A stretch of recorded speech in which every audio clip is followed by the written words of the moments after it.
de voter mon candidat naturel, Paul Biya. Parce que j'avais eu l'inspiration des bons anges de Dieu pour lui demander le 3e septennat. Je suis très content qu'il ait accepté. Peuple d'Afrique, dans notre beau pays, le Cameroun, la France veulent faire la même chose que notre pays voisin, le Congo-Brazzaville, avait vécu avec Sassou Nguesso et le feu Nsouba. Vous verrez que Sassou Nguesso, le fils de chasseur, a été très sage. Il connaît bien la pratique, il connaît bien le grimace des Français. Je voudrais vous rappeler, le chef de l'État doit se servir de son pouvoir, car il est le chef suprême des armées, président de la République. Sinon, nous nous retrouverons à la période de 1992, que le Cameroun allait basculer dans les mains d'un charlatan.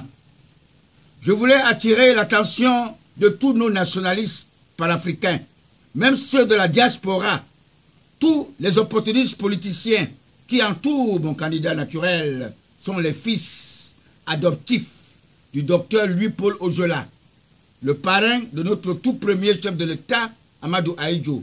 Tous ont subi la merde. Aucun citoyen ne peut émerger sans passer par leur chemin magique. Tous ressemblent à l'empereur Jules César, à l'empereur romain Constantin Ier, né en 262 après Jésus-Christ. J'invite tous les membres de G20 qui ont bien accepté suivre mon candidat naturel, d'être serein, d'être derrière Paul Biya. J'invite son conseiller technique, Christian Penda Ekoka, de ne pas suivre le comportement du jeune Onadjini qui se comporte comme s'il avait le monopole de la sagesse. Je profite pour dire que beaucoup des dirigeants de notre pays ont reçu dans leurs veines le sang des Juifs d'Afrique, des Bamileke, voire même M. Oona Joseph, nommé chancelier de l'université de Yaoundé à l'époque de l'ancien président Amadou Ahidjo, le fils du franc-maçon, docteur Louis-Paul Ojola.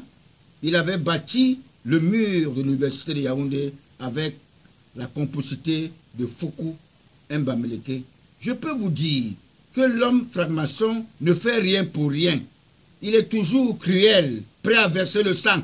Voyez à quoi ressemble notre parti, le RDPC, le tout premier parti qui risque de devenir le dernier à cause des réunions de nuit. Tous sont devenus des marabouts, des fantômes. J'avais confirmé cette force satanique le jour où j'avais rencontré le feu Emma Basile au salon du feu à Djongo Boniface, le trésorier général de notre parti, le RDPC. C'était un matin à 6 heures. Tous les deux se trouvent en enfer. Il fut même délégué du gouvernement de la capitale politique du Cameroun. La franc-maçonnerie est actuellement comme les sectes secrètes traditionnelles de l'Afrique noire, des Juifs d'Afrique, les Bamileke avec les Kunga, qui est héréditaire en famille, qui n'acceptent que les initiés dans les formes de jeux mystiques diaboliques.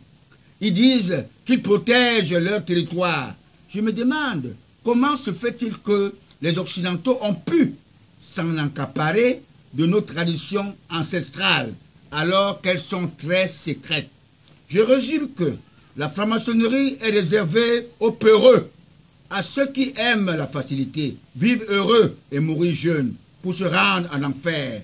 Où sont les Angouan Damas? Où sont les Sopo Priso? Où sont les Amadou Ahidjo? Où sont les Sowa André, l'homme de boycott? Le président Ahidjo, avec sa voix charismatique, comme celle de l'assassin de l'Afrique, Charles de Gaulle, et son complice, Jacques Foccart, qui cherchait la grandeur de la France. Mais la France l'a vomi. Il est allé mourir chez lui à Colombes, les deux églises. Tous sont en enfer. Par contre, tous les nationalistes sont au paradis. Et voyez aujourd'hui Saint-Joseph Kagi qui est au paradis. Il ressemble à Barnabas. Sur la croix, Jésus avait promis que tu iras chez mon Père, notre Père. J'espère que tous sont là pour accompagner Jésus-Christ dans sa promesse. Je reviendrai juger les vivants et les morts. Il est là depuis la Pentecôte. Il est descendu sur ses 12 apôtres. Et le 13e apôtre l'a retenu à Vomeka, mon candidat naturel, Paul Biya. Je vous demande de le voter. Nous ne le regretterons pas. Merci. Merci, monsieur.